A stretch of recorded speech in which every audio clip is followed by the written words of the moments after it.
Hello bachcho, let's read the question. Which of the following when dissolved in water form a solution which is non-conducting? Option A, green vitriol. Option B, chili or Indian salt petter. Option C, alcohol. And option D, potash alum. So, question में हमसे क्या पूछा है कि इनमें से किसको जब हम वाटर में डिसॉल्व करेंगे तो वो जो सोल्यूशन बनेगा वो नॉन कंडक्टिंग नेचर का होगा। तो सबसे पहले तो हम ये देखते हैं कि कंडक्टिंग नेचर का अगर सोल्यूशन होगा तो वो क्यों होता है। तो अगर हमारा सोल्यूशन जो है वो कंडक्टिंग है तो कंडक्टिंग नेचर जो होता है सोल्यूशन का, conducting nature of solution, this is because of ions, या आप कह लो जो हमारा कंपाउंड है वो जब हम उसे डिसॉल्व करेंगे तो वो डिसोशिएट हो जाएगा और फॉर्म्स करेगा आयन। तो ये जो कंडक्टिंग नेचर ऑफ सॉल्यूशन है it is because of ions. Now अगर आयंस है इट मीन्स कंपाउंड डिसोशिएट हुआ है तो वो कब होगा, जब हमारा कंपाउंड क्या होगा, आयोनिक कंपाउंड होगा।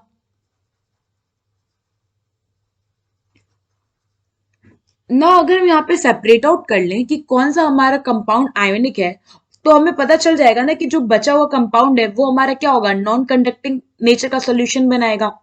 तो सबसे पहले हमारे पास है green vitriol. So green vitriol होता है हमारा FeSO4। FeSO4 यानी कि फेरस सल्फेट, और ये जब डिसोशिएट होगा तो क्या बनेगा, Fe2+ and SO4 2 negative ions. तो जिससे क्या होगा, जो हमारा सोल्यूशन होगा वो कंडक्टिंग हो तो होगा। तो इसका तो सोल्यूशन क्या होगा, कंडक्टिंग। एज वेल एज ये जो हमारा ग्रीन विट्रियोल है ये क्या है, आयोनिक कंपाउंड। नाउ सेकेंड है हमारे पास चिली और Indian सॉल्टपेटर।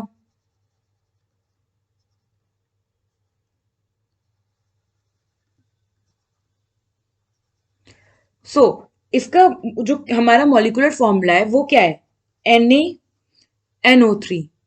This is sodium nitrate और ये डिसोसिएट होकर फॉर्म करेगा Na+ एंड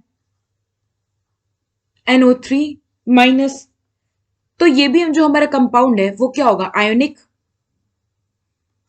और जो सॉल्यूशन का नेचर होगा वो क्या होगा, कंडक्टिंग।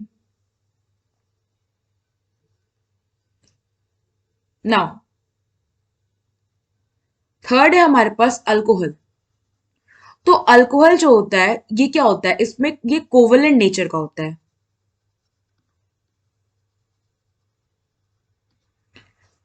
कोवलेंट नेचर का फॉर एग्जांपल आप अगर ले लो मेथनॉल CH3OH, तो यहाँ पे जितने भी बॉन्ड्स हैं वो क्या है, कोवलेंट बॉन्ड्स है।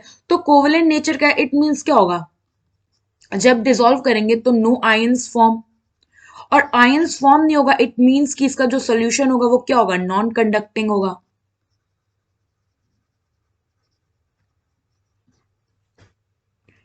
एंड फोर्थ हमारे पास है पोटेश एलम। आप इसे पोटेश एलम कह लो या फिर इसे पोटेशियम एलम भी कहते हैं। इसका फॉर्मूला होता है KAlSO4 whole twice dot 12H2। इसको जब हम वाटर में डिसॉल्व करते हैं, पहला तो ये जो हमारा पोटेश एलम है ये क्या होता है, एक डबल सॉल्ट होता है। वाटर में जब हम इसको डालते हैं तो ये क्या होता है, डिसोशिएट हो जाता है into ions like Al+3 K+ and SO4 2 negative. ये इसके आयनिक कंस्टिट्यूट है। तो यहाँ पे क्या हुआ, आयंस का फॉर्मेशन हुआ, इट मीन्स कि यहाँ पे क्या होगा, आयनिक बॉन्ड्स थे। या फिर आप कह लो ये जो कंपाउंड है ये क्या है, आयनिक नेचर का है। तो इसका जो सोल्यूशन होगा वो कंडक्टिंग होगा।